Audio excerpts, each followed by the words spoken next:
Bonsoir à toutes et à tous et merci d'être avec nous dans le programme du soir sur New World Info. Nous débutons avec le décryptage de l'actualité. Nous allons évoquer le Burkina Faso. Ce jour où une dizaine de soldats ont été tués, 7 soldats, plusieurs civils et au moins 80 terroristes ont été tués au cours d'une attaque contre un détachement militaire à Arbinda, dans le nord du Burkina Faso. C'est ce qu'a annoncé l'état-major burkinabé dans un communiqué. Mardi matin, un nombre important de terroristes ont attaqué simultanément le détachement militaire et les populations civiles à Arbinda, dans la province du Soum, selon le communiqué.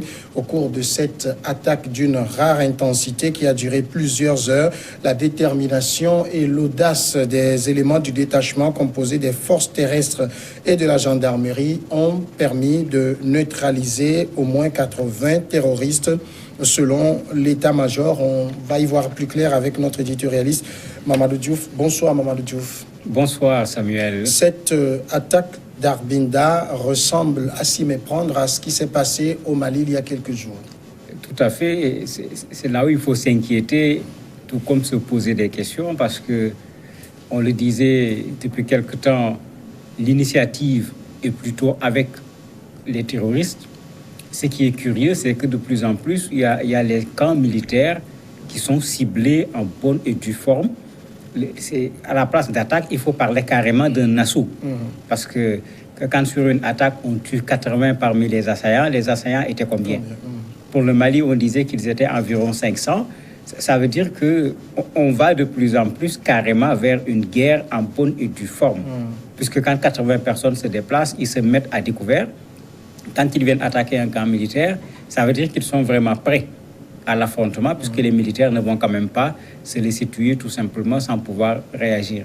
Il faut se poser la question, est-ce qu'ils se rendent compte que de plus en plus, ils vont avoir des difficultés? Ils sont en train de jeter toutes leurs cartes en même temps? Ou bien est-ce qu'ils se disent que ces pays sont en situation de faiblesse? Il faut en profiter pour peut-être avoir le résultat qu'on a eu au Mali, obliger les camps les plus excentrés à quitter les lieux pour leur laisser la zone tout à fait libre. En tout cas, dans l'attaque d'Arbinda, c'est quand même assez rare pour le souligner. Les militaires, les gendarmes ne se sont pas laissés faire. De façon générale, au Burkina, ils ne se sont jamais laissés faire. Ils ne se sont jamais laissés faire. Le problème s'est plutôt posé en termes de qu'est-ce qu'ils ont comme moyen pour riposter en face de l'assaut. Généralement, ils ont riposté. Il est arrivé qu'il y ait plus de morts au niveau des militaires que des assaillants, mais les assaillants ne sont jamais partis tout facilement. Raison pour laquelle, d'ailleurs, même le chef d'état-major général de l'armée, Minungu, est allé passer Noël avec les militaires pour les féliciter de la façon dont ils ont résisté par rapport à cet assaut. Et quand vous regardez au niveau des télévisions du Burkina l'image qu'on donne, moi, la chose qui m'a le plus marqué, c'est le nombre de motos qu'ils ont pris des assaillants. Mais ça veut dire que ces gens sont venus à découvert. Parce que moi, c'est ce que j'ai dit. Quand il y a 80 personnes, minimum, c'est 40 motos. Quand c'est 80 personnes qu'on a tuées, ça faisait combien de motos? Et comment se fait-il que des motos se déplacent comme ça avec des personnes qui sont armées sans pour autant que personne ne puisse se rendre compte qu'il y a un déplacement qui est en train de se faire, un déplacement qui est potentiellement dangereux pour que l'armée puisse davantage se préparer par rapport à une attaque en évitant l'effet de la surprise, ce qui les aurait certainement permis de mieux se défendre. Et le général est venu féliciter les soldats burkinabés pour leur héroïsme et la façon dont ils ont fait face devant un assaut de ces terroristes-là. Alors ici, qu'est-ce qu'on retient quand même comme information? C'est la mort de la dizaine de militaires ou bien des 80 terroristes? Malheureusement, il faut retenir les deux. Il faut retenir les deux parce que une dizaine de militaires qui sont tués, c'est déjà une chose. Et il ne faut pas oublier que ces gens, comme des animaux sauvages, dans leur retraite, ils ont tué des populations civiles, 35 personnes, parmi lesquelles 31 femmes. Donc vous n'avez pas pu avoir ce que vous voulez chez les militaires, puisque les militaires vous poursuivent en battant à retraite, vous vous permettez de vous en prendre à des populations civiles qui ne sont en rien concernées par ce que vous développez. Donc il faut déplorer aussi bien les morts du côté des militaires, les morts du côté des civils, du côté des terroristes. Je me dis qu'ils ont obtenu ce qu'ils cherchaient tout simplement. On parle quand même ici d'une centaine de motos récupérées, de l'armement et des munitions en grande quantité. On sait que généralement, quand ces groupes de terroristes attaquent, ils sont lourdement armés. Doit-on comprendre à travers la riposte qu'ils ont subie que l'armée burkinabé commence également par améliorer son armement? Oui, mais tout à fait. Il ne faut pas oublier que plusieurs fois, les populations burkinabées ont marché pour soutenir l'armée. Mais elles ont marché également en réclamant qu'on mette plus de moyens à la disposition de l'armée.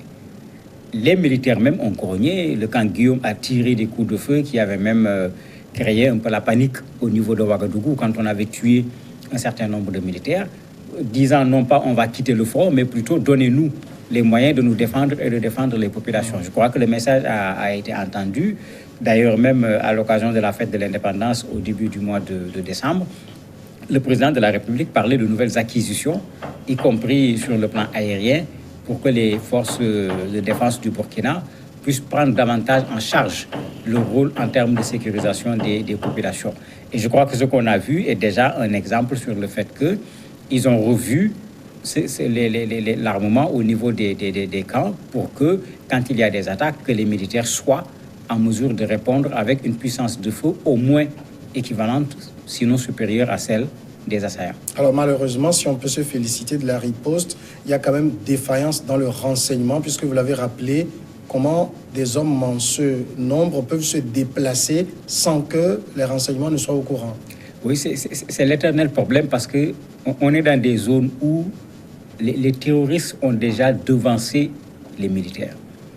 Et en les devançant, ils ont mis une pression sur les populations, de sorte que le renseignement humain, qui aurait pu être quelque chose d'extrêmement précieux pour l'armée, ce renseignement est extrêmement difficile. Puisque les populations en ont fait l'expérience. Quand elles ont dit à l'armée, ils sont dans telle zone, après que les terroristes aient su d'où venait l'information, non seulement la personne, mais souvent la famille, le coin, ils sont venus faire presque de la vendetta dans cet espace-là, de sorte que les populations hésitent à aller vers l'armée. D'ailleurs, le général l'a rappelé dans son propos, en disant que ce n'est pas les militaires seulement qui peuvent résoudre le problème. Il faut que les populations participent également en donnant les bonnes informations et en les donnant en temps. Parce qu'effectivement, quand des dizaines de motos se promènent pour aller quelque part, c'est carrément un défilé. Ça ne peut pas passer inaperçu. Au moins à 10 mètres du camp, à 100 mètres du camp, voire même à 700 mètres du camp. Si on avait dit aux militaires qu'il y a des gens qui viennent avec des motos pour un assaut, il y aurait eu certainement moins de tuyaux au niveau des militaires. Ils auraient eu le temps de demander un renfort, de pouvoir intervenir avant même que l'attaque en tant que telle ne commence. Et je me dis que le jour où ils vont le réussir, les assaillants se poseront plusieurs fois des questions avant de vouloir attaquer un campement militaire. En même temps, quand on regarde également le récit qui est fait de cet événement, on ne parle pas de renfort. Si, il y a eu du renfort aérien même, puisque c'est pourquoi même dans le nombre, quand la télévision du Burkina a demandé au général le nombre, il a dit, on peut dire 80, parce que nous avons retrouvé 80 corps. Mais lui, il est persuadé qu'il y en a plus, parce que quand ils ont fait appel au renfort, ils ont été poursuivis également par les forces aériennes. Ces forces aériennes ont également fait des victimes, mais dans des endroits qui étaient éloignés par rapport au camp en tant que tel. Il a précisé également que généralement, quand ils sont en affrontement avec les terroristes, quand il y a des gens qui tombent parmi eux, ils les prennent pour les emporter avec eux. Donc c'est pourquoi il le disait que quand ils disent 80, c'est ce qu'on peut mettre devant les gens, puisque les corps sont là, on peut les compter, mais il est persuadé qu'il y en a plus de 80, puisqu'il y a eu une poursuite et l'aérien est venu prêter main forte à ceux qui étaient au niveau du camp. Malheureusement, et c'est assez trivial de le dire, ça ne va pas être la dernière attaque. Non seulement ça va pas être la dernière, il y en a eu tout récemment encore, il y a une autre attaque qui a eu lieu où encore des militaires ont perdu la vue dans la même région de Soum. L'attaque est toute récente. Il y a eu 7 morts parmi les militaires et c'est toujours la même procédure.